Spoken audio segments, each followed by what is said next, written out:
When it comes to building a fan base online, artists are met with a paralysis of choice. There are simply too many ideas out there and too little information about the validity of those ideas. My name's Circa. I started this company, Indepreneur, about 3 or 4 years ago, and I also started the music marketing agency IndieX. In this video, I'm going to explain the 9-step framework that we use in our agency and in our education company to market artists' careers. And I mean that literally. Every single time we get a new client in our agency, we audit their entire music career, their entire business based on these 9 stages, and then we build campaigns and processes that address the stages where they're lacking. I'm going to tell you exactly how we're able to do what we do, so let's get into it.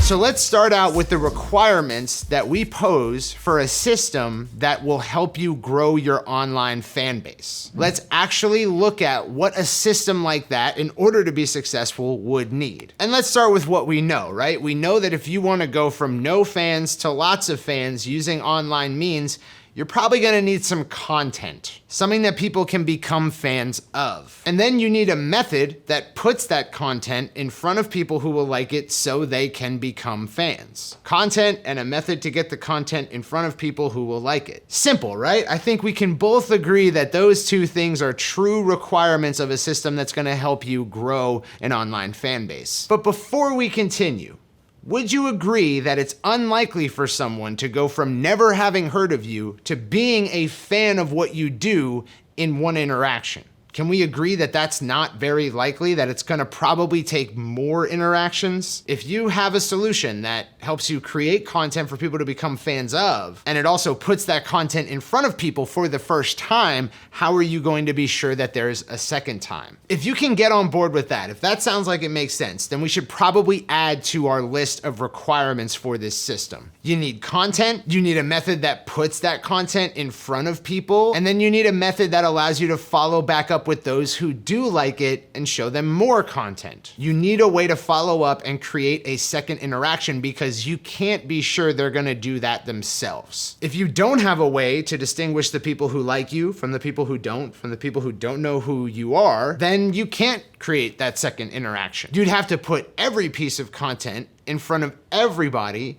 all the time. And I'm sure we'd all love to do that, but we just can't. There's no method that allows for it. Every method that puts you in front of people costs time or money. For instance, if you're using advertising to get in front of people, instead of being able to just advertise to the people who had that positive first interaction, you would have to advertise to strangers, people who didn't like that first interaction, and the people who did like it, just in order to reach the people who did like it. And that would waste a lot of money. Or if you're direct messaging people or some other method that doesn't involve money but does involve your time, then you'd be wasting time. And if you can get on board with the idea that time is worth some equivalent of money and thereby they are transitive, then we can probably just assume that the following statement is true. If you cannot differentiate between those who liked your content, those who didn't like your content, and those who haven't seen it yet, your efforts will cost more than they need to. Does that make sense? Does that sound logical to you? Okay, so let's adjust our list and review it. You need content. You need a method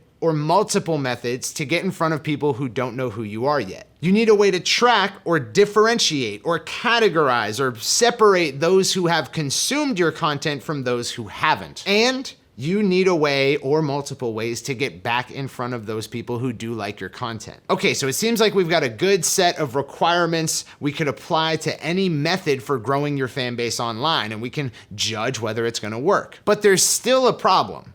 What if 2 interactions, 2 pieces of content, isn't enough to really create a fan? What if people see 2 things from you and then you never see them ever again? It's probably not feasible for us to continue on in this fashion. We need to get off the rat race of creating these interactions manually. So how do we cut down on the costs that we're racking up with this system? Well, we know that we need a method of getting your content in front of people who are going to like it. And the first time that we get in front of them, we want them to like your content. We don't want to scare them away. But the second time, Well, they already kind of know who you are in that interaction. So if we can control that interaction, if we can program the content and the text that people read and all that, maybe we can educate these content consumers on how to stay tuned into your content. Just like when you discover a new TV show or a new YouTube channel, you subscribe or you know when that show comes out, you're able to generate the second and the third and the fourth interaction by yourself as a consumer, and you don't need them to do that for you. A set of expectations, something for people to rely on, to come back to. If some people do see it and do tune in, then that should cut down on the cost of creating these interactions and this fan journey. So let's add that. You need content, you need a method or multiple methods to get in front of people who will like the content and show them the content. You need a way to track or differentiate or categorize or segment those people who do like it from those who don't or from those who haven't seen it yet. And then you need a way or multiple ways to get back in front of those who do like it. And the new one, you need a retention method, a way that these people consuming your content can stay tuned into you. You need a way to tell them, hey, if you want to follow along, go here or tune in at this day and this time. And maybe you can build up a YouTube or an Instagram or a podcast or a live stream in the process, building up a recurring content channel. But it still looks like this is all going to take a lot of time and money. You're gonna need to communicate with these budding fans more than twice, and you can't rely on everybody to follow up with you through the recurring content or through the retention method. How do businesses drive more interactions, more touches for free? Well, email, text, apps, browser notifications. Yeah, most businesses are using one or more of these forms of marketing, which allows them to communicate with potential customers as much as they want. Businesses also offer coupons and freebies to get those email addresses or those SMS numbers. They give you something in return for that contact information. The coupons generate sales, so that's a win-win, and the freebies cost less to produce than the email list saves in terms of communication. That sounds like it would be pretty helpful for growing a fan base online, don't you think? So let's add it. You need an email or text list or any one-to-one communication method that people can sign up to reduce your costs of communicating with them, while also making the relationship a little bit more personal. And you need some kind of offer that entices those near fans or existing fans to sign up for that list. With that in place, you can contact listeners and really nurture them into diehard fans. Okay, so it looks like we put in some good measures to both reduce the cost of growing this online fan base, but also ensure you can get back in front of people for as many interactions as you need to show them content and turn them into a fan. But let's be honest, you don't want to grow a fan base just for the hell of it. You were expecting that maybe you'd be able to make it a self-employed career, right? And it would be nice if you could eventually turn a profit, right? So you probably need to sell some products, at least enough to break even. You need to generate some revenue with this system, at least in order to pay for it, if not profit. So let's add it. You need a way to sell products to your fan base online, and if physical, fulfill those products. Make it, pack it, ship it. And you need a product that generates enough net income to cover the marketing costs of generating a fan. If you want it to break even, that income you get from that product needs to cover that acquisition cost. But how much might that be? Let's imagine this whole system we've just outlined is going to cost, whether in money or time, the equivalent of $5,000 to produce 100 real fans. Like probably way more listeners and social media followers, but 100 real diehard fans that actually might buy something. So that's $50 per fan. We need each fan to represent $50 in net income for this to break even. So what products do creatives sell that can generate $50 in net income? Well, hoodies typically sell for $50 or anywhere from $40 to $60. That could be a good product, but they do cost money to make. Last time I checked, it was an average of $15. So to make $50, we need to sell a $65 hoodie, plus shipping and handling. Yeah, that's a little high. Would you agree that trying to get first-time customers to purchase a $50 to $65 product is not a very feasible way of recouping the cost of generating these fans? What about $45 or $35? Would you say it would be easier to sell a $1 product than a $10 product to a listener who's never bought something from you? Obviously, the lower the price, the easier it's going to be to convince one of these fans to make the purchase. Of course, if your product is like $10,000 in cash and you're selling it for $500, then it still beats a $1 sticker. People will pay $500 to get $10,000 in cash. So maybe we can change price to value over price, right? It's a spectrum of value over price. The more value for less price you get, the easier it is to convince someone to take that offer. Now you're probably seeing, as we've outlined here, that creating new customers is hard. In fact, did you know that on average, it's 5 times easier to sell a product to an existing customer than it is to create a new one? Well, if it costs 5 times as much to create a new customer as it does to sell a product to an existing one, then we could say that an existing customer is 5 times as likely to buy a given product as a new customer. Whatever the cost of the product, they are 5 times as likely to buy it. So if a new customer has a 10% chance of buying a $10 product, an existing customer has a 50% chance of buying that same product. If a new customer has a 2% chance of buying a $50 product, an existing customer has a 10% chance. Now we can match up that 10% and 10% to say an existing customer is as willing to pay for a $50 product as a new customer is willing to pay for a $10 product. Or extrapolate further, 8 and 40, 7 and 35, 6 and 30, and 5 and 25. That means we can afford to raise the likelihood of creating the first-time customer by dropping the price, knowing that we have a higher likelihood later on, allowing us to sell a higher price product to existing customers. In fact, it doesn't stop there, because over time you can offer many products as long as the customer is getting more value out of the purchase than the cost of the product. So let's refine our list a little bit. It would probably be better for the sake of this whole system if you could enjoy the reduced cost and added likelihood of the existing customer effect. What if your range of products allowed you to fill in the gaps on this spectrum, allowing you to reduce the cost of each purchase you generate and raise the likelihood of purchase along the way? As long as your fans and customers are not dissatisfied, as long as you do the job of providing the value for the money they're giving you, you have time. You don't need everything to happen in 2 purchases. We can leverage that time to make this system run smoother and cost less. But we also have the same classification problem as before. How do you know which people have made which purchases? If you don't know, you can't make the right offers to existing customers versus first-time customers. So you also need a way to track, tag, categorize, or segment customers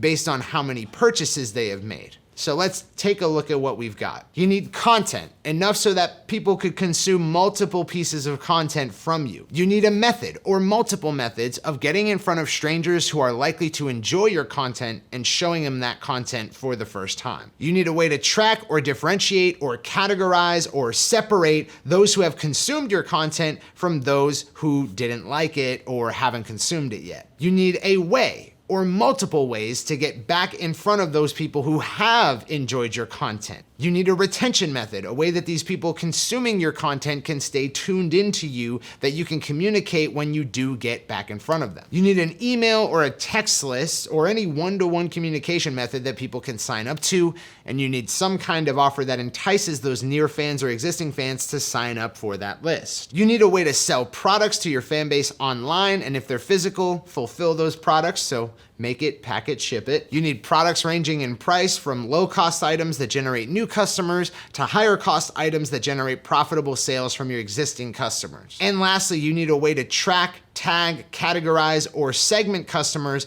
based on how many purchases they have made. So how do we do this? Well, for number 1, we produce at least a dozen pieces of content every week just for our own business. We've compiled all of our notes on recurring content, creating a new recurring content channel, and high volume content production into a training called the Content Blitz Blueprint, which is free with our Indepreneur membership service. For number 2, our primary method of getting in front of people is by using Facebook and Instagram video ads to run a campaign we call the Fan Finder method. And it works very well for this task of generating first interactions. Fan Finder method, of course, is included for free with our Indepreneur membership. For number 3, we use Google Analytics for YouTube and website tracking, so we can create audiences in Google Ads of people who have viewed a YouTube video or visited a website or a certain web page for a certain length of time. We can target all of that. We use Facebook Business Manager to track engagement on Facebook and Instagram, and we can create audiences of people who have engaged with a page or a profile,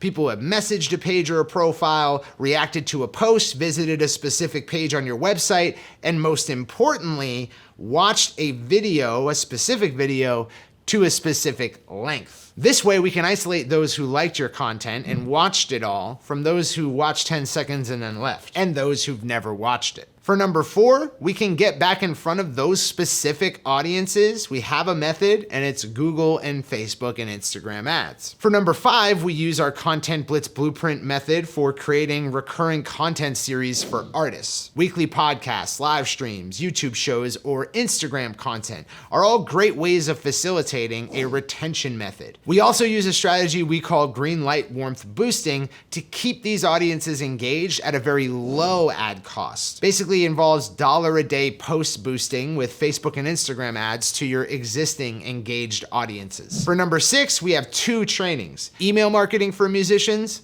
and messenger marketing for musicians. We use email and messenger automation to automatically communicate with fans who have signed up and send them content every week, and later offer them products. For number 7, we create what we call permission offers to generate subscribers for artists' email and text lists. This involves bundling valuable or exclusive content and giving it away for free in return for people signing up. Our ultimate album launch training includes a form of permission offer, and in about a month from the recording of this video, we're releasing a full training just on permission offers. And both of those are available in our Indie Pro membership service for free. For number 8, we help artists sell products. YouTube, comedians, entertainers, musicians, actors, we help them move products. From setting up their online store, whether it's on Shopify or WordPress or Squarespace or wherever they want their technology to be, we've done it all. We even have our own in-house shipping solution that we call Full Stack Merch that warehouses and ships products for artists and connects directly to their store so they don't have to do anything. For number 9, we have created every type of product offer you can think of on behalf of artists. Everything from custom lanyards and wristbands to $1,000 private retreats. We know how to create a large range of awesome products and help artists generate revenue to keep their career going. For number 10, we use a range of technologies to collect and organize customer data for artists. Essentially, our email lists are usually segmented by customer versus non-customer, amount of purchases, and even the dollar amount of revenue each customer is responsible for. We segment every marketing campaign on this basis to make sure the best offer for the person who's receiving it goes directly to that person. Now, I hope that everything I've said makes common sense, common logical sense. I hope I haven't taken any leaps of logic here in explaining to you why we use a system the way that we do, the necessities for that system. I hope this is all checked out for you. As I said, we use a 9-stage framework to address the specifics of what I've gone over in this video, and we call it the buddy system. These 9 stages represent the interactions that we went over. First time consuming your content, that's the introduction stage. Learning more about the artist, consuming more content, that's the education stage. Signing up for your email, your text list, that is the permission stage. Getting them to open and click and actually get value from that email or text list, that's the nurturing stage. Generating a first purchase, that is the affirmation stage. Then we go back into nurturing because we don't ever want them to feel as if it's completely transactional. We want to give more value than we get. So we usually nurture after any ask. Getting an email subscriber, that's an ask, so we nurture. But also generating a first purchase, that is an ask. So we have to give more value on the back end. So we go back to nurturing, generating a second purchase, ascension 1 to be specific, and then 3rd and 4th and 5th, that's ascension 2. And then there's referral and advocacy, which we didn't talk about in this video so far, but basically you want a way to enlist your biggest fans to spread the word of your movement to get you more fans. This system is how we build fan bases online for artists, entertainers, musicians, actors, comedians, and it works. So I hope that it helps you too. If you want to learn all of the trainings I mentioned, get answers to your questions from trainers through weekly live streams, get monthly live trainings, get access to an exclusive suite of deals on mixing, mastering, production, drum tracking, G Suite, CD Baby, Viper, which is a contest platform, member space, so you can offer memberships on your Squarespace site, training on Ableton Live, so you can get access to all of those discounts available only to our members and nowhere else, and our private Facebook group where thousands of indies are talking about these kinds of things, the things you heard in this video, sharing experimental data, sharing strategies, talking about how to do all this stuff better and better as time goes on. You can get all that for $37 a month through our Indie Pro membership service, and the link is in the description or up here. I don't know where I'm putting that link, but it's around. But above all else, even if you don't do that, I hope this video was helpful and helps you in the future with your music marketing. And if it was helpful, I hope that you'll click like to let other people know that it was helpful when they first glance at this video. And if you want more videos like this, I hope you'll subscribe because we drop videos like this every week. And if you do that, I'll see you in the next video.